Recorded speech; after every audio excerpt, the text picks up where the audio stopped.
No, I have a question on the question. For me, okay, you start because you've been here longer. Yeah, oh my God. Put you on the spot. Hi, I am Ellie and I'm one of the senior people partners at Birdie.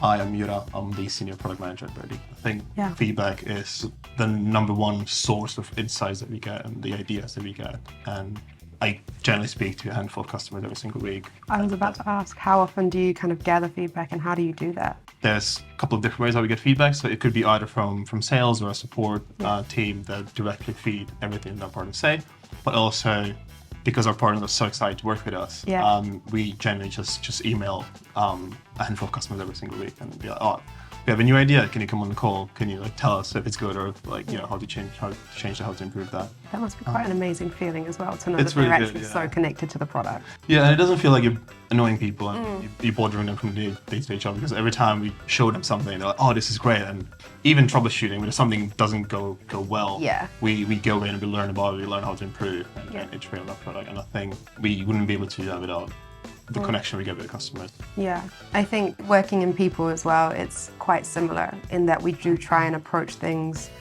in terms of we always want to be building processes or adding value based on what actually everyone in the company wants. Like, I guess we kind of think about it like what we build is our product and all of you are our users. So we have really tried to apply that mindset a lot. And yeah, feedback is everything because there's no point building things that you guys don't want to use, right? Yeah, exactly. So it's really interesting to chat to you about how you go through it because we're trying to apply much more of that mindset as well. Yeah. And we've also just launched like the actual review cycle because one of the things that was said a lot is that people felt like they didn't have like regular or helpful feedback, and if they were getting feedback, it was like not constructive. It was for the sake of kind of maybe not growth, not with like the empathy in mind. I think what I've seen as an approach before is either you have some very strong like thought leader who kind of don't speak to customers. Yeah.